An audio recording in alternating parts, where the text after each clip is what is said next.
हैं जिनके अपनी दाल रोटी चल रही है जिन चीज़ों की वजह से, वो तो हमें लान तान कर रहे हैं कि हमने बड़ा वो कर दिया चाइनीज ऐप्स के ऊपर वो करके, तो इंडिया का पता नहीं क्या होगा, और ये और वो, और ताने मार रहे हैं, मजाकें उड़ा रहे हैं, वट। लेकिन उनको तकलीफ हुई है इससे। तो ऑफ कोर्स तकलीफ ऐसे हुई है कि ग्लोबल टाइम्स जो कि चाइनीज न्यूज़पेपर है और जो स्पोक्स पर्सन है उसका चाइनीज कम्युनिस्ट पार्टी का, वो क्लियर अल्फाज में लिख रहा है कि 460 करोड़ रुपया नुकसान हुआ है खाली इंडियन सब्सक्रिप्शन जाने से, टिकटॉक के खाली अकेले। ये कंपनियां हैं भाई, आप इनको क्या समझते हैं? ये इंटरनेट कंपनियां हैं, ये चीज़ें कोई मजाक हैं? ये कंट्रीज़ की, इन बड़े कंट्रीज़ की इकोनॉमी को डायरेक्ट करते हैं। आप क्या समझते हैं फेसबुक, गूगल, एप्पल, ये जितनी बड़ी बड़ी टेक्नोलॉजी की कंपनियां हैं जो, वो अमेरिकी फॉरेन पॉलिसी को डिक्टेट करती हैं। इनका टोटल हिसाब किताब अमेरिका और पूरी दुनिया का ये कंपनियां डिसाइड करती हैं। एक बड़े फिलोसोफर ने कहा था कि 200 बड़ी मल्टीनेशनल कंपनियां जो हैं, कॉरपोरेट्स हैं, ये पूरी दुनिया के सारे फैसले करते हैं। तो इनको नुकसान हुआ है। आप क्या समझते हैं कि ये मजाक है? इनका 20% तकरीबन सब्सक्रिप्शन इंडिया से था, डाउनलोड सारी होती थी। अगर एक आम इंडियन लड़की को या लड़के को जो टिकटॉकर है उसको नुकसान हुआ है, तो सोचें उनको, कंपनियों को कितना नुकसान हुआ होगा। देखें, मेरे जैसे हजारों लाखों लोग हैं जो गूगल इस पर यूट्यूब पे चैनल बना के अपने कामकाज चला रहे हैं, है ना? आप सोचें कि यूट्यूब आप हम जैसे लोगों को कितना देता होगा? 1%। खुद कितना कमाता होगा? जब भी वो इतनी बड़ी कंपनी है ना, बिलियंस ऑफ डॉलर का प्रॉफिट जनरेट करती है, इन्हीं हम जैसों की यूट्यूब से करती है ना, तो ये फ़र्क पड़ता है टिकटॉक को। यही ग्लोबल टाइम्स अपने अखबार में लिखता है कि बाइट डांस कंपनी, जो कि चाइना की मदर कंपनी है टिकटॉक की और जो चाइना में इंटरनेट चलाती है, उसको $6 बिलियन का नुकसान होगा इस टिकटॉक से बंद होने से इंडिया में। $6 बिलियन किसको कहते हैं पता है ना? ये इमरान खान को 6 बिलियन डॉलर को अभी कह के हम दे रहे हैं, तुम नंगे होके नाचो, तो नंगा होके नाचेगा। बड़ी रकम होती है। ये मामूली सी एक मिसाल दी है, तो इसका बड़ा फर्क पड़ा है। और उस पर फिर ज़ाहिर चाइनीज़ चीख रहे हैं, उनको जलन हो रही है, तकलीफ़ हुई है, तो उनकी चीखें निकल रही हैं। उस पर चाइनीज़ एक उसने ट्वीट की है कि हमने भी देखा कि हम देखें इंडिया की किस किस कंपनी को हम बैन कर सकते हैं, ऐप को बैन कर सकते हैं, तो हमारे पास तो कोई ऐसी ऐप यूज़ नहीं करता। ये ताना मारा था। तो आनंद महिंद्रा साहब हैं जो कि I like him very much. उनका जब भी कोई ट्वीट आता है, कोई स्टैंड आता है, तो वो पैट्रियोटिज्म और इंडियन नेशनलिज्म से भरपूर होता है। Very unbiased person, proud of you sir. Anand साहब ने जवाब दिया है कि हम इस पर गौर करेंगे और इसको आगे बढ़ाएंगे।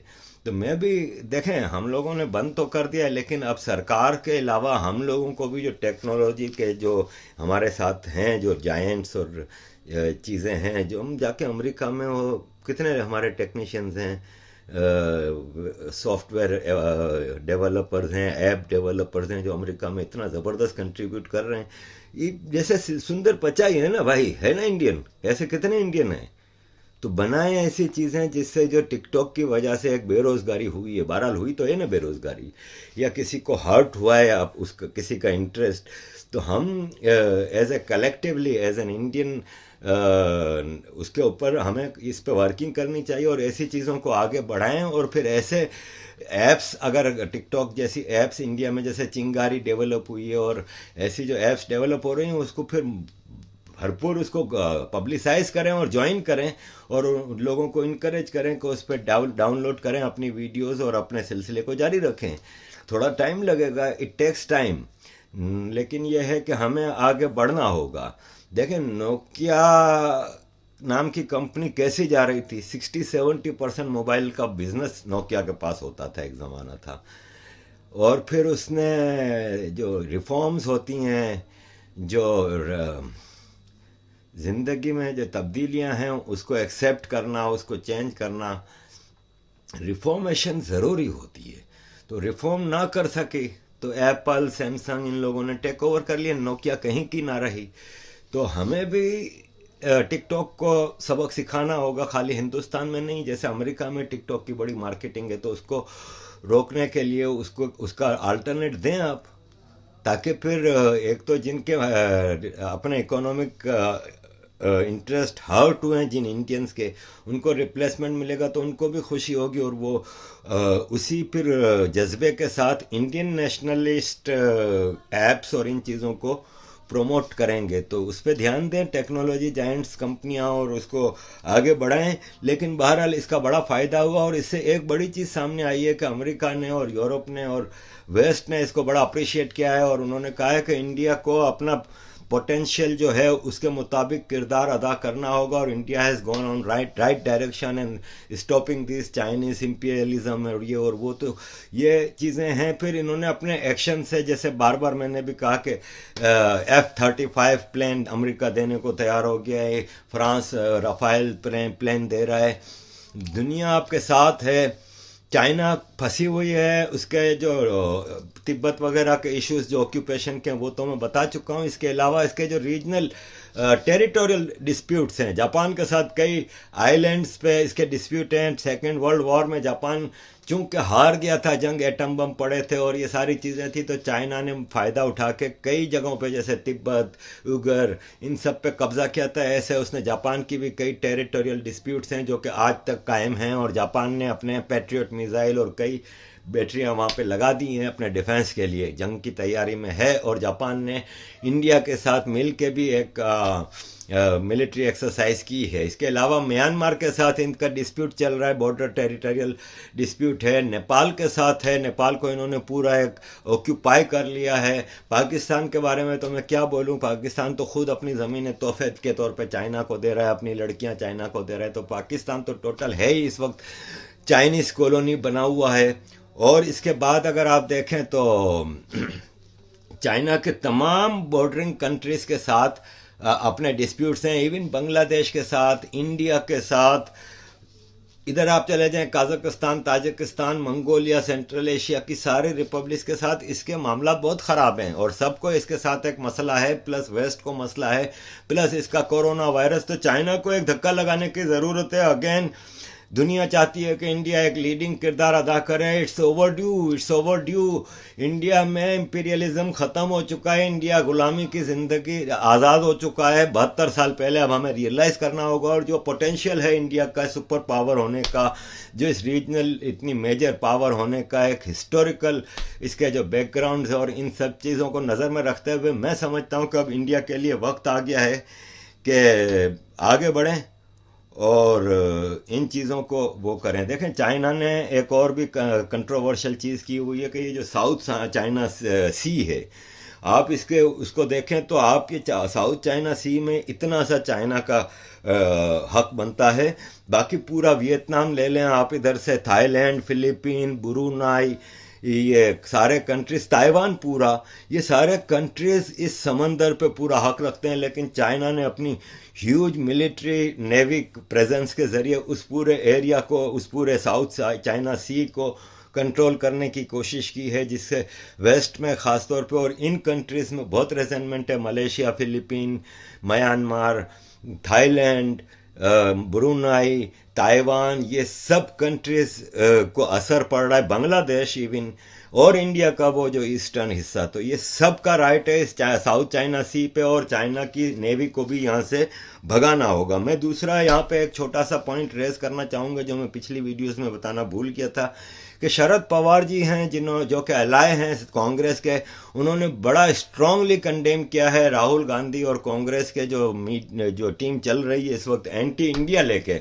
It's not anti BJP, it's anti India. अगर आप गौर करें तो, अगर आपको बीजेपी से कोई मसला भी है तो आप इसके जो मूवमेंट है कांग्रेस और उसके जोर्नोस की तरफ से, वो टोटल डिस्टेबलाइजिंग इंडिया के ऊपर चल रही है। तो शरद पवार जी ने बड़ा कंडेम किया है खुले अल्फाज में राहुल गांधी को, और even with in Congress party भी आप देखें इनके जो सबसे बड़े तोते हैं शशि थरूर जी, वो इस वक्त खामोश बैठे हैं।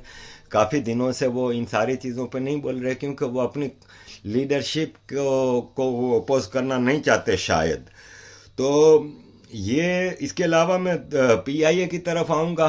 Pakistan international airline, Askari airline को लॉन्च करना है और ये फौजी प्रोजेक्ट है। हर चीज़ तो फौज ले जा रही है, ये भी सारा फौज, पानी फौज दे, शादी हॉल फौज चलाए, सारे रेस्टोरेंट्स फौज चलाए, हर चीज़ फौज कर रही है।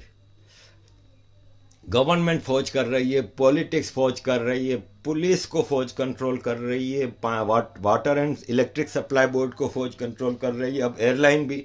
तो पीआईए को फेल करना ज़रूरी था, तभी जाके अस्करी एयरलाइन कामयाब होगी ना। पीआईए का भी मसला ये है कि पीआईए एक सरकारी एयरलाइन है ना, तो इसका बड़ा मिसयूज़ हुआ है। जैसे आज पायलट्स की कहानी आई है, तो उस पर मुस्लिम लीग के, नून के, नवाज शरीफ के मुशाहिदुल्लाह खान सेनेटर उछल रहे हैं, क्योंकि उनका बड़ा इंटरेस्ट है इसमें। आप इनके हिस्ट्री को देखें तो ये लोडर भर्ती हुए थे, लोडर पीआईए में, और हाईएस्ट पोस्ट पे चले गए, और अपने 3-4 भाइयों को पीआईए में वो किया, एम्प्लॉय करवाया, कोई क्वालिफिकेशन नहीं, कोई कुछ नहीं। तो बर्मिंघम इंग्लैंड का स्टेशन मैनेजर एक भाई बन गए, डेप्यूटी स्टेशन मैनेजर दूसरे भाई बन गए। नवाज शरीफ के दौर में मुशाहिदुल्लाह खान ने खूब पायलट भर्ती किए, सारी चीज़ें की।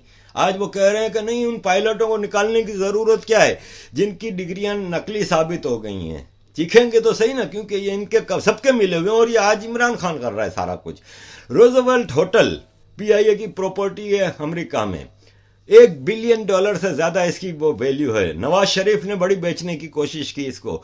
ये लोग लुटेरे कम, बिल्कुल ही, मतलब मैं क्या बोलूँ इनको, कि घटिया तरीन कौम है ये इमरान खान और आर्मी, जो पाकिस्तान की एक एक चीज़ बेचने पे लगे हुए हैं। चाइना ले ले, कोई ले ले, जिसके हाथों बिके हर चीज़ बेच के ये कह रहे हैं कि हम जितना, अब ये टूटती हुई इमारत से हम जितना लूट के ले जा सकते हैं ले जाएं। क्यों कि एक आदमी मर रहा होता है तो उसके जो लालची रिश्तेदार होते हैं ना, वो घर पे आके कब्जे कर जाते हैं, और हर चीज़ पे नज़र होती है कि जैसे ही मरेगा मैं इस पे कब्जा करूंगा, मैं ये ले जाऊंगा, मैं वो ले जाऊंगा। ये हो रहा है पाकिस्तान में। बजाय इसके कि इस मरते हुए को ऑक्सीजन दें और इसको बचाने की कोशिश करें, ये कह रहे हैं अब जा रहा है तो इसको जितना लूट सकते हैं तो लूटें। तो पीआईए का रोजवेल्ट होटल उन्होंने बेचने पे लगा दिया है, जो कि बड़ी कोशिश की थी नवाज शरीफ और जरदारी ने अपने अपने टाइम में, लेकिन ये फौज नहीं बेचने दे रही थी, क्योंकि फौज को पता था कि उनको लायंस शेयर देना होगा। ये तो हड्डी फेंको, इमरान खान खुश है एक छोटी सी हड्डी में, इसको 4 लकीरें लगा दो तो ये हर चीज़ की साइन कर देता है। तो पीआईए के साथ बड़ा बुरा सलूक हो रहा है, और it's going to be dead airline. एक ज़माने में जब ये लॉन्च हुई थी तो दुनिया की बेस्ट एयरलाइंस में से एक थी, और दुनिया जहाँ के एयरलाइंस वाले पाकिस्तान में ट्रेनिंग के लिए आते थे। मैं नहीं कह रहा ये झूठ, आप चेक कर सकते हैं, पीआईए की एक हिस्ट्री रही है। लेकिन इन बदबख्तों ने, इन आर्मी के जनरल्स ने अपने स्टूजीज के ज़रिए इसका बेड़ा गर्क कर दिया, और अब आप देखिएगा कि ये भी जा रही हो रिक्शे से ज़्यादा। In this video, Arif Ajakiaji told us about how India is blocking China. He said many big countries will support India in event of war. If you like our video, please like and subscribe.